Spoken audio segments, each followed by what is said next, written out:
Oh my goodness, we are all a shambles. Should have done this before I went live, but we're late, so. Oh my goodness. It's been a long day. Okay. Hi, welcome to Tuesday Tales of Terror. I believe this is episode 20, which is a wild time. That means I've been doing this for 5 months now. Wow. Wonderful. We are reading part 2 of Clive Barker's The Thief of Always. And we are going to be joining our friend Harvey Swick for his very first day at the holiday house. So we're going to chug some water.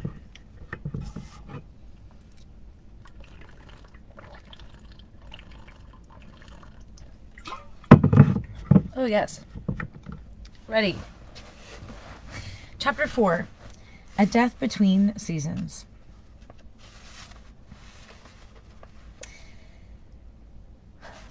Oh, and what have we got? We've got this photo of a skull and some trees.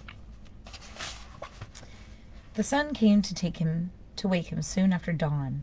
A straight white dart of light laid on his lids. He sat up with a start, wondering for a moment what bed this was, what room, what house.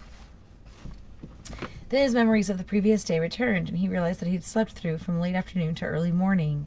The rest had strengthened him. He felt energetic, and with a whoop of pleasure he jumped out of bed and got dressed. The house was more welcoming than ever today. The flowers Mrs. Griffin had set on every table, and still singing with color. The front door stood open, and sliding down the gleaming banisters, Harvey raced out onto the porch to inspect the morning. A surprise awaited him.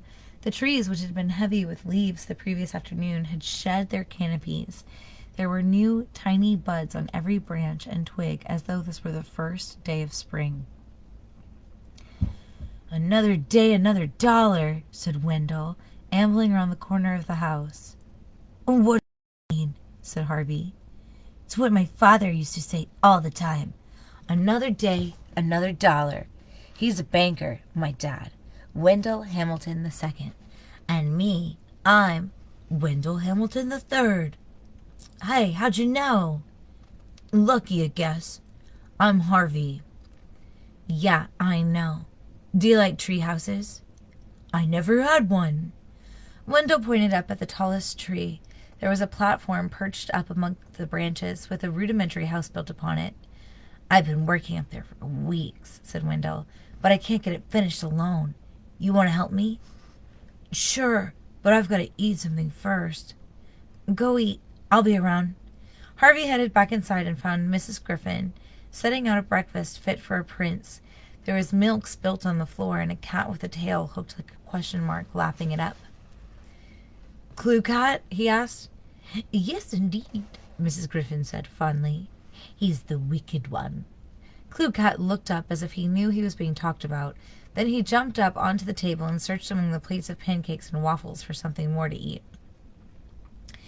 "Can he do whatever he likes?" Harvey said, watching the cat sniff at this and that. "I mean, does nobody control him?" "Ah, well, we all have somebody watching over us, don't we?" Mrs. Griffin replied, "whether we like it or not. Now eat. You've got some wonderful times ahead of you." Harvey didn't need a second invitation. He dug into his second meal at the holiday house with even more appetite than he had the first. And then he headed out to meet the day. Oh, what a day it was!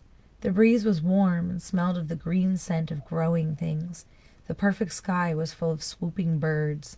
He sauntered through the grass, his hands in his pockets, like the lord of all he surveyed, calling to Wendell as he approached the trees. "Can I come up?"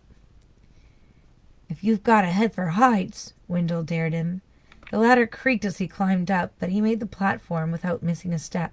Wendell was impressed. "Not bad for a new boy," he said. "We had 2 kids here, couldn't even get halfway up." "Where'd they go?" "Back home, I suppose. kids come and go, you know." Harvey peered out through the branches upon which every bud was bursting. "You can't see much, can you?" he said. "I mean, there's no sign of the town at all." "Who cares?" said Wendell. "It's just gray out there anyway." "And it's sunny here," Harvey said, staring down at the wall of misty stones that divided the grounds of the house from the outside world. "How is that possible?" Wendell's answer was the same again. "Who cares?" he said. "I know I don't. Now, are we going to start building, or what?" They spent the next 2 hours working on the treehouse, descending a dozen times to dig through the timbers heaped beside the orchard, looking for boards to finish their repairs. By noon, they not only found enough wood to fix the roof, but they had each found a friend. Harvey liked Wendell's bad jokes, and that "who cares" which found its way into every other sentence, and Wendell seemed just as happy to have Harvey's company. "You're the first kid who's been real fun," he said. "What about Lulu?" "What about her?" "Isn't she any fun?" "She was okay when I first arrived," Wendell admitted. "I mean, she's been here months, so she kind of showed me the place. But she's gotten weird the last few days. I see her sometimes wandering around like she's sleepwalking with a blank expression on her face." "She's probably going crazy," Harvey said. "Her brain's turning to mush." "Do you know about that stuff?" Wendell wanted to know, his face lighting up with ghoulish delight. "Sure I do," Harvey lied. "My dad's a surgeon." Wendell was most impressed by this, and for the next few minutes listened in gaping envy as Harvey told him about all the operations he'd seen. Skulls sawn open, and legs sawn off, feet sewn on where hands used to be, and a man with a boil on his behind that grew into a talking head. "You swear?" said Wendell. "I swear," said Harvey. That's so cool. All this talk brought on a fierce hunger, and at Wendell's suggestion, they climbed down the ladder and wandered into the house to eat. "What do you want to do this afternoon?" he asked Harvey as they sat down at the table. "It's going to be real hot. It always is." "Is there anywhere we can swim?" Wendell frowned. "Well, yes," he said doubtfully. "There's a lake around the other side of the house, but you won't much like it." "Why not?" "The water's so deep you can't even see the bottom." "Are there any fish?" "Oh, sure." "Maybe we could catch some. Mrs. Griffin could cook them for us." At this, Mrs. Griffin, who was at the stove piling up a plate with onion rings, gave a little shout and dropped the plate. She turned to Harvey, her face ashen. "You don't want to do that," she said. "Why not?" Harvey replied. "I thought I could do whatever I wanted." "Well, yes, of course you can," she told him. "But I wouldn't want you to get sick. The fish are poisonous, you see." "Oh," said Harvey. "Well, maybe we won't eat 'em after all." "Look at this mess," Mrs. Griffin said, fussing to cover her confusion. "I need a new apron." She hurried away to fetch one, leaving Harvey and Wendell to exchange puzzled looks. "Now I really have to see those fish," Harvey said. As he spoke, the ever-inquisitive Clue cat jumped up onto the counter beside the stove. And before either of the boys could move to stop him, he had his paws on the lip of one of the pans. "Hey, get down!" Harvey told him. The cat didn't care to take orders. He hoisted himself up onto the rim of the pan to sniff at its contents, his tail flicking back and forth. The next moment, disaster. The tail danced too close to one of the burners and burst into flames. Clue Cat yowled and tipped over the pan he was perched upon. A wave of boiling water washed him off the top of the stove, and he fell to the ground in a smoking heap. Whether drowned, scalded, or incinerated, the end was the same. He hit the floor, dead. Oh, no! The din brought Mrs. Griffin hurrying back. "I think I'm going to eat outside," Wendell said as the old woman appeared at the door. He snatched up a couple hot dogs and was gone. "Oh, my Lord!" Mrs. Griffin cried when she set eyes on the dead cat. "Oh, oh, you foolish thing!" "It was an accident," Harvey said, sickened by what had happened. "He was up on the stove." "Foolish thing, foolish thing," was all Mrs. Griffin seemed able to say. She sank down onto her knees and stared at the sad little sack of burned fur. "No more questions from you," she finally murmured. The sight of Mrs. Griffin's unhappiness made Harvey's eyes sting, but he hated to have anyone see him cry. So he fought back his tears as best he could and said, "Shall I help you bury him?" in his gruffest voice. Mrs. Griffin looked around. "That's very sweet of you," she said softly, "but there's no need. You go out and play." "I don't want to leave you on your own," Harvey said. "Oh, look at you, child," Mrs. Griffin said. "You've got tears on your cheeks." Harvey blushed and wiped them away with the back of his hand. "Don't be ashamed to weep," Mrs. Griffin said.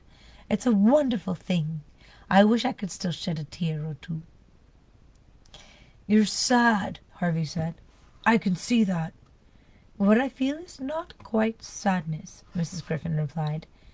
"And it's not much solace either, I'm afraid." "What's solace?" Harvey asked. "It's something soothing," Mrs. Griffin said, getting up to her feet. "Something that heals the pain in your heart." "And you don't have any of that?" "No, I don't," Mrs. Griffin said. She reached out and touched Harvey's cheek. "Except maybe in these tears of yours. They comfort me." She sighed as she traced their tracks with her fingers. "Your tears are sweet, child, and so are you. Now you go out into the light and enjoy yourself. There's sun on the step, and it won't be there forever, believe me." "Are you sure?" "I'm sure." "I'll see you later then," Harvey said, and headed out into the afternoon. And here we have this illustration of these two strange persons.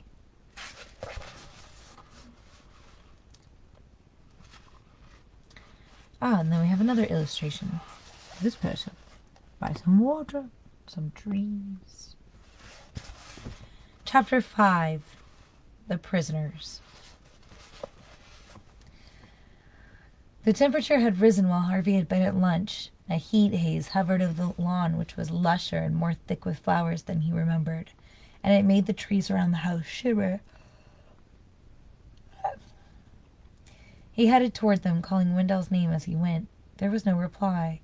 He glanced back toward the house, thinking he might see Wendell at one of the windows, but they were all reflecting the pristine blue.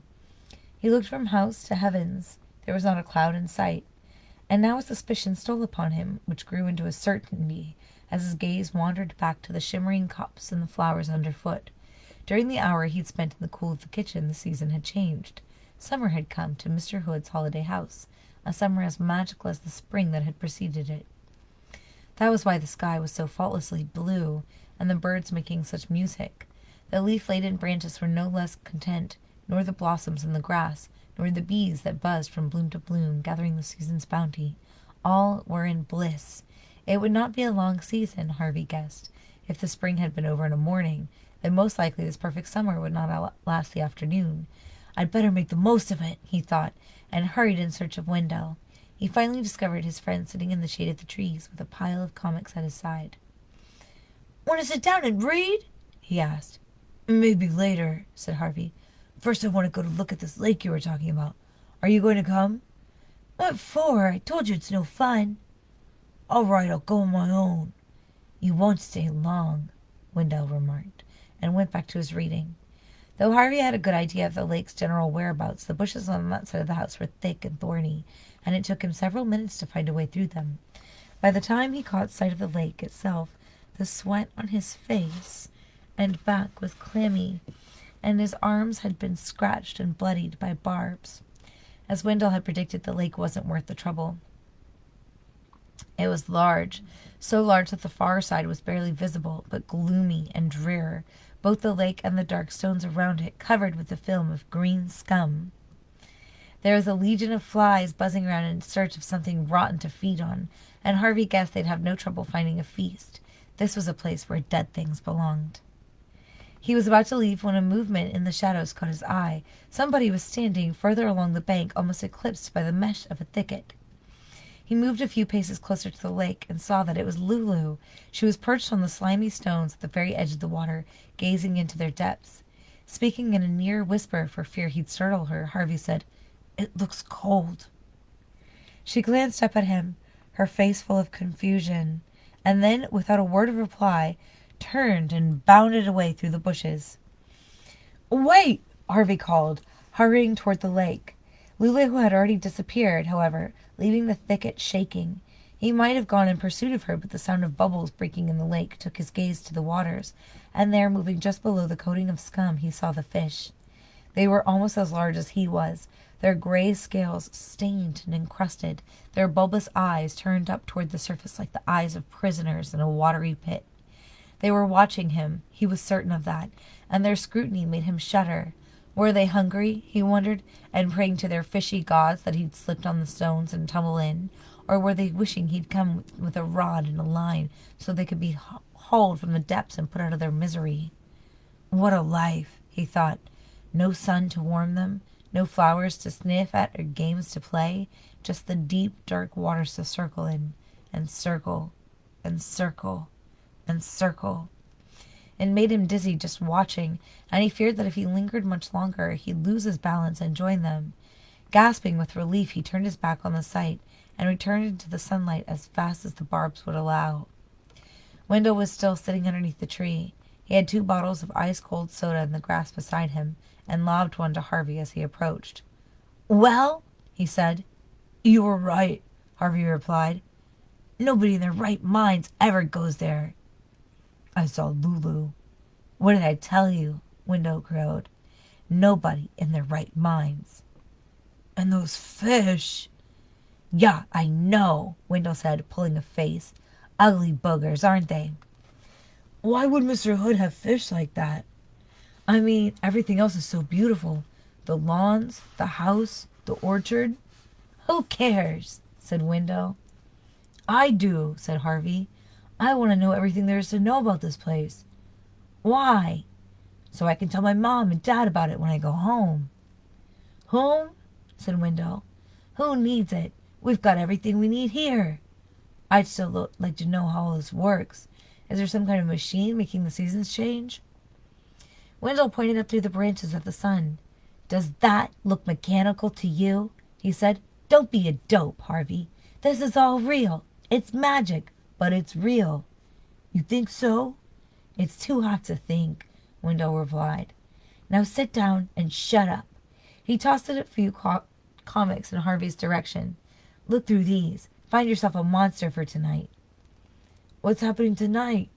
"Halloween, of course," Wendell said. "It happens every night." Harvey plunked himself down beside Wendell, opened his soda, and began to leaf through the comics, thinking as he leafed and sipped that maybe Wendell was right, and that it was too hot to think. However this miraculous place worked, it seemed real enough. The sun was hot, the soda was cold, the sky was blue, the grass was green. What more did he need to know? Somewhere in the middle of these musings he must have dozed off, because he woke with a start to find that the sun was no longer dappling the ground around him, and Wendell was no longer reading at his side. He reached for his soda, but the bottle had fallen over, and the scent of sweet cherry had attracted hundreds of ants. They were calling over it and into it, many drowning for their greed. As he got to his feet, and for the first real breeze he felt since noon blew, and a leaf, its edges sere, spiraled to land at his feet. "Autumn," he murmured to himself. Until this moment, standing beneath the creaking boughs, watching the wind shake down the leaves, autumn had always seemed to him the saddest of seasons. It meant that summer was over, and the nights would be growing long and cold. But now, as the drizzle of leaves became a deluge, and the patter of acorns and chestnuts a drumming, he laughed to see and hear it coming. By the time he was under the trees, he had leaves in his hair and down his back, and was kicking them up with every racing step. As he reached the porch, the first clouds he'd seen all afternoon crept over the sun, and their shadows made the house, which had wavered in the heat of the afternoon like a mirage, suddenly loom, dark and solid. "You're real," he said as he stood panting on the porch. "You are, aren't you?" He started to laugh at the foolishness of talking to a house, but the smile went from his face as a voice, so soft he was barely certain he heard it, said, "What do you think, child?" He looked for the speaker, but there was nobody at the threshold, nor out on the porch, nor on the steps behind him. "Who said that?" he demanded. There was no answer, which he was glad of. It hadn't been a voice at all, he told himself. It had been a creak of the boards underfoot, or the rustling of dry leaves in the grass. But he stepped into the house with his heart beating a little faster, reminding himself as he went that questions weren't welcome here. What did it matter, anyway, he thought, whether this was a real place or a dream? It felt real, and that was all that mattered. Satisfied with this, he raced through the house into the kitchen where Mrs. Griffin was weighing the table down with treats. Seen and Unseen. Chapter 6. And I believe this might be our last one for the evening. And there's this illustration of these interesting masks, including a Hellraiser one, which is a cute little nod to Clive Barker's other novel. Well, said Wendell as they ate, what are you going to be tonight?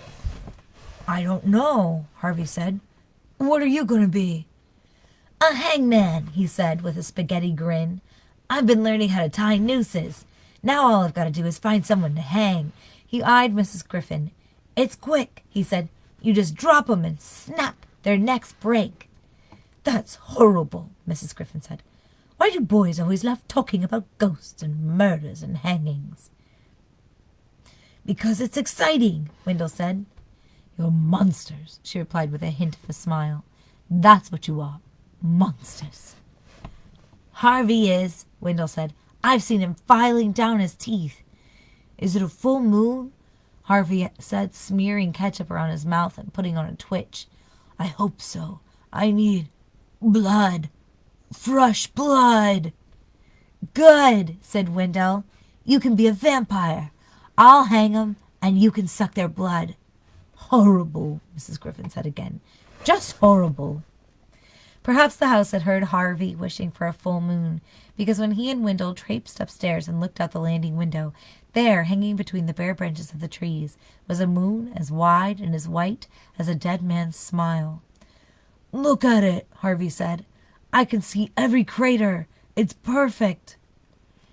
Oh, that's just the start, Wendell promised, and led Harvey to a huge, musty room which had been filled with clothes of every description. Some were hung on hooks and coat hangers, some were in baskets like actors' costumes. Still more were heaped at the far end of the room on the dusty floor, and half hidden until Wendell cleared the way was a sight that made Harvey gasp, a wall covered from floor to ceiling with masks. Where did they all come from? Harvey said as he gaped at the spectacle. Mr. Hood collects them, Wendell explained. But once again, Wendell was right. The house was full of surprises. The trip... Mr. Hood collects them, Wendell explained. And the clothes are just stuff kids who visited here left behind. Harvey wasn't interested in the clothes. It was the masks that mesmerized him. They were like snowflakes, no two alike. Some were made of wood and of plastic, some of straw and cloth and papier-mâché. Some were as bright as parrots, others as pale as parchment. Some were so grotesque he was certain they'd been carved out by crazy people. Others so perfect they looked like the death masks of angels. There were masks of clowns and foxes, masks like skulls decorated with real teeth, and one with carved flames instead of hair. Take your pick, Wendell said. There's bound to be a vampire somewhere. Whatever I come in here wanting to find, I find it sooner or later. Harvey decided to leave the pleasure of choosing a mask until last, and concentrated instead on digging up something suitably bat-like to wear. As he worked through the piles of clothes, he found himself wondering about the children who'd left them here. Though he'd always hated history lessons, he knew some of the jackets and shoes and shirts and belts had been out of fashion for many, many years. Where were their owners now? Dead, he presumed, or so old it made no difference. The thought of these garments belonging to dead folk brought a little shudder to his spine, which was only right. This was Halloween, after all, and what was Halloween without a few chills? After a few minutes of searching, he found a long black coat with a collar he could turn up, which Wendell pronounced very vampiric. Well satisfied with his choice, he went back to the wall of faces, and his eyes almost immediately alighted upon a mask he hadn't previously seen, with the pallor and deep sockets of a soul just risen from the tomb. He took it down and put it on. It fit perfectly. What do I look like? Harvey asked, turning to face Wendell, who had found an executioner's mask which fitted him just as well. Ugly as sin. Good. There was a flickering family of pumpkin heads lined up on the porch when they stepped outside, and the misty air smelled of wood smoke. Where do we go trick-or-treating? Harvey wanted to know. Out in the street? No, said Wendell. It's not Halloween out in the real world, remember? We're just going to go around the back of the house. That's not very far, Harvey remarked, disappointed. It is at this time of night, Wendell said creepily. The house is full of surprises. You'll see. Harvey looked up at the house through the tiny eye holes of his mask. It loomed as large as a thunderhead, its weather vane sharp enough to stab the stars. Come on, said Wendell. We've got a long trip ahead. A long trip, Harvey thought. How could it be a long trip from the front of the house to the back? But once again, Wendell was right. The house was full of surprises. The trip, which would have been a 2-minute walk in the bright afternoon, soon became a trek that had Harvey wishing he'd brought a flashlight and a map. The leaves rustled underfoot as though snakes were swarming through them. The trees had shaded them by day now looked frightening in their nakedness, gaunt and hungry. Why am I doing this? He asked himself as he followed Wendell through the darkness. I'm cold and I'm uncomfortable. He might have added frightened to the list, but he left that thought unsaid. As he was about to suggest they turn back, Wendell pointed up and hissed, Look! Harvey looked. Directly overhead, a form was moving slightly against the sky, as if it had just launched itself from the eaves of the house. The moon had sunk away behind the roof and shed no light upon this night flyer, so Harvey could only guess at its shape from the stars that blotted out as it sailed. Its wings were wide but ragged, too ragged to bear it up, he thought. Instead it seemed to claw at the darkness as it went, as though it were crawling on the very air itself. A glimpse was all Harvey had, then it was gone. What was that? He whispered. He got no answer in the moments he'd taken staring up at the sky. Wendell had disappeared. Wendell? Harvey whispered. Where are you? There was still no reply, just the slithering in the leaves and the moan of hungry branches. I know what you're doing, Harvey said, louder this time. And you won't scare me that easy. Do you hear me? This time there was a reply of sorts. Not words, but a creaking sound from somewhere in the trees. He's climbing up into the tree house, Harvey thought, and determined to catch Wendell and scare him back, he followed the sound. Despite the nakedness of the branches, their mesh kept all but a glimmer of starlight from falling upon the groves. He slipped his mask down around his neck so as to see a little better, but even then he was nearly blind, and had to listen out for the sound of Wendell's ascent to guide him. He could still hear the creaks plainly enough and stumbled in their direction, his arms outstretched to grasp the ladder when he reached it. Now the sound was so loud he was certain he must be standing beneath the tree. He looked up, hoping to catch a glimpse of the trickster. But as he did so, something brushed his face. He snatched at it, but it was gone, at least for the moment. Then it came again, brushing his brow from the other side. He snatched at it a second time. Then, as it touched him again, he caught hold of it. Got you! He cried. His yell was followed by a rush of air and the sound of something crashing to the ground at his side. He jumped, but refused to let go of whatever he was holding. Wendell? He cried. By way of a reply, a flame in the darkness behind him and a firework erupted into a shower of green sparks, its light making a gangrenous cavern of the grove. By its flickering light he saw what he held, and seeing, let out a panicked yammering that had the crows rising from their roosts overhead. It was not a ladder he'd heard creaking. It's a rope. No, not even a rope. A noose. And in his hand, the leg of the man hanging from the noose. He let go of it and stumbled backward, barely suppressing a second shout as his eyes rose to meet the dead man's stare. To judge by his expression, he had died horribly. His tongue lolled from his foamy lips. His veins were so swollen with blood, his head looked like a pumpkin. Either that, or it was a pumpkin. A fresh fountain of sparks now burst from the firework, and Harvey saw the truth of the matter. The limb he'd held was a stuffed trouser leg, the body of a coat spilling bundles of clothes, that had a mask on a pumpkin, with cream for spittle and eggs for eyes. Wendell! he yelled, turning his back on the scene of execution. Wendell was standing on the far side of Firework, his ear-to-ear grin lit by its spitting sparks. He looked like a little demon, fresh from the inferno. At his side was the ladder that had come crashing down to get the drama underway. "I warned ya," Wendell said, holding up his mask. "I said I was going to be a hangman tonight." "I'll get you back for this," Harvey said, his heart still beating too fast for him to see the funny side of it. "I swear I'll get you back." "You can try," Wendell crowed. The firework was beginning to fizzle out, the shadows around them beginning to deepen again. "Had enough of Halloween for tonight?" he asked. Harvey didn't much like admitting defeat, but he nodded grimly, swearing to himself that when he finally got his revenge, it would be choice. "Smile," Wendell said as the fountain of sparks dwindled. "We're in the holiday house." The light had almost gone, and even though Harvey was still enraged at Wendell and at himself for being such a sucker, he couldn't let it die away without making peace. "All right," he said, allowing himself a tiny smile. "There'll be other nights." "Always," said Wendell. The reply pleased him. "That's what this place is," he said, as the light went out. "It's the house of always." And that concludes chapter 6. And we have this beautiful illustration of this hanged pumpkin man. And that takes us right up to 31 and then some minutes. Wonderful. I'm glad that you joined me this evening for part 2 of Clive Barker's The Thief of Always. And I am looking forward to seeing you again next Tuesday. And as always, stay spooky.